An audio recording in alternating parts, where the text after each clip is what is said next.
What's up, everybody? Brian Maxwell here, coming at you. And the first thing I want to make sure you do, thank you for attending this video, but make sure you click that like button. If you already subscribed, hit the subscribe button and make sure you hit the notification bell so that any other videos that I post up, you'll be aware of them as they arrive.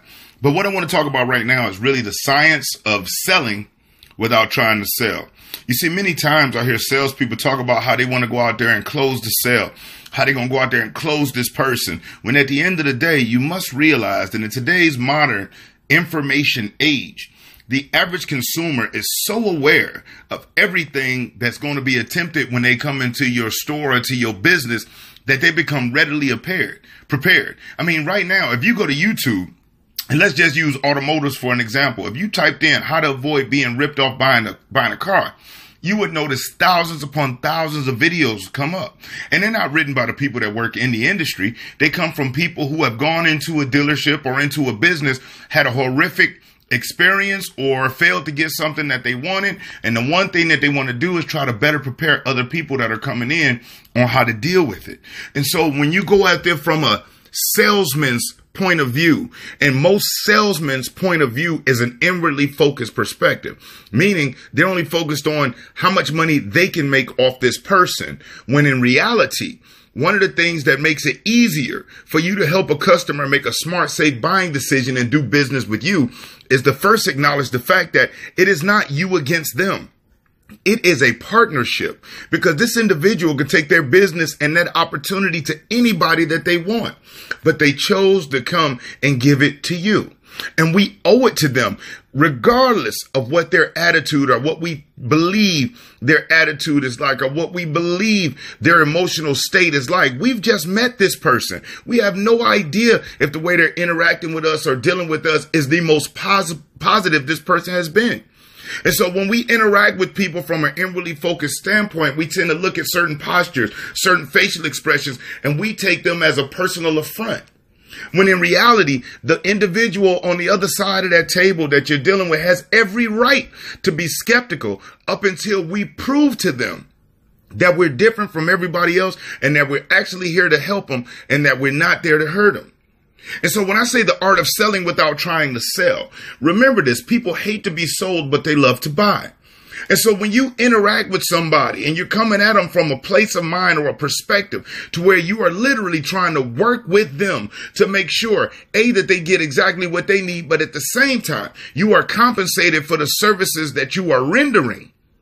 At that point in time, it's a lot easier for you all to come to some type of common ground where they walk out or leave out or drive out with what they wanted, and you also get what exactly you want. You see, at the end of the day, when you look at the individual across the table from you or that you're interacting with as an adversary or somebody that you're up against, you are already leveling the playing field against yourself. Because if they feel that you're just focused on you, if they feel that you view them as some type of an obstacle that you have to overcome, at the end of the day, what they're going to do, they're going to resist you. And always remember this one thing: human beings, we resist anything that will persist, and we all want what we can't have. And so when we are constantly trying to be overbearing or strongly pushing this person in a direction, they're going to resist. Think about yourself. As intelligent as you are, imagine if somebody was trying to sway your point of thinking, your way of thinking, to think like them in a very short time span without building value or showing you beneficial reasons as to why this may be a better perspective for you. You're going to resist it. Why? Because you feel like they're just trying to get you to think like them or think what they want you to think. When at the end of the day, that should not be our objective. Our objective should be the first to show this person, hey, listen, I am here to help you in any way that I possibly can and provide you with the best possible options of the products that I have that are best suited to help you solve whatever problem that you have. But when it's all about the salesperson making money, they'll always lose. That's why the top producing sales professionals have the best relationships with their customers, because the people walked out feeling like, you know what, they got what it is that they wanted. They had a positive experience, and they don't mind that you made a little bit of money. Matter of fact, they already know that it's going to happen. But I hear people that'll say things like, Well, if you ask them too many personal questions about their life, about their family, about their kids, about what they want, they may get offended. What if they get offended? And understand this, especially when somebody's making a big ticket item purchase, they appreciate the fact that you are willing to learn more about them. They appreciate the fact that you are asking them about the people, the places, and the things that matters the most to them. Because if they're going to be investing this type of money, this is something that they're unable to get back. And so if they're making this type of investment and they're giving you this type of opportunity, they at least want to feel like you appreciate it. And the best way for us to show our appreciation in advance is by trying to do the best we can to get to know the people that we're dealing with.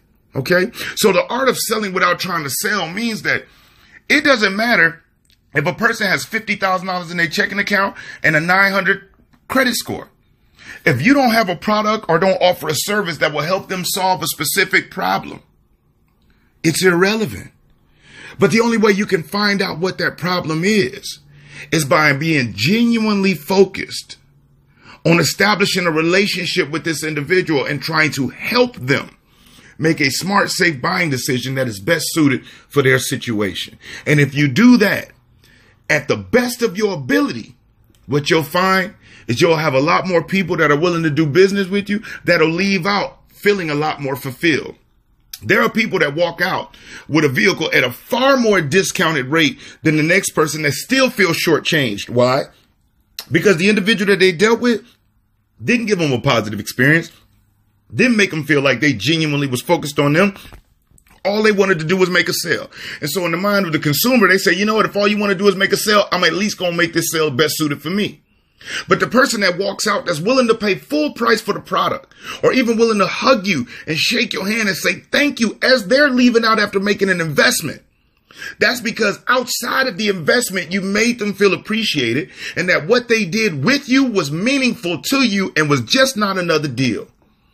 And so when it comes to the art of selling without trying to sell, please believe people hate to be sold, but they love to buy. And they don't care how much we know until they know how much we care. And so the best way you can show a person that you care about them is by asking questions about them. See what type of objectives and what type of goals they're trying to accomplish. Look and learn at exactly what you can do to help them find a solution or solve a problem that's going on in their life. The better you become at being a solution provider, the better you'll be at being able to generate more business. But the inwardly focused sales professional, they have what I call one-day victories. Yes, they may be good enough for the person to take it home that day, but when they get home, the person will feel pressured, they'll felt forced, or they would have felt like it wasn't that pleasant of an experience and they'll never come back. And at the end of the day, when you're interacting in sales, the name of the game is that it's not a one-night stand. It's a long-term relationship. So make sure, as opposed to going out with the focus of trying to sell this person and close them hard, it's really about learning who the individual is through asking questions. And remember something, good salespeople practice what to say, but the great ones practice what to ask. And the better you get at being able to ask questions, identify the needs and the issues that's going on in the person you're talking to's life, find out who, what, when, and where is all involved in this particular option that they're looking for. And then make sure that you present and provide them with a solution that is best suited to help them solve that particular problem. You'll find yourself with a lot more business and making a lot more money. But if it's all about you and you're all about being inwardly focused and you're trying to use all these slick ass sales tactics, what you'll find, you'll have a lot of one-day victories. You'll get horrible review scores. And at the end of the day, the one-day victories will run dry and you'll find yourself every single month starting over trying to attract new people, when at the end of the day, when you do people the right way and you give them the best possible experience and they walk out feeling as if you genuinely wanted to help them and they had a successful experience or time spent with you, man, they'll do more work for you sending people to you than you can possibly believe or imagine. Why? Because the vast majority of the other ones are only in it for themselves. So yes, sales is the name of the profession that we're in, but really the objective is to help people make a smart, safe buying decision by helping them identify a problem and then presenting them with a solution. And if you do this effectively, what you'll find, you'll have far more successes than you've ever had before. Now, if you agree with this, post a comment. If you don't, post your comment. But at the end of the day, always keep the main thing the main thing. And that's that this person could have took their business and this opportunity to any other place that they felt like it, but they there with you. And we owe it to them to give them a good reason to do business with us. And the only way we could do that is by identifying the problem and presenting them with a proper solution. And the only way that can happen is by being genuinely focused on helping them make that smart, safe buying decision and asking questions. And if you do this, I assure you, you have far more successes than you've had before.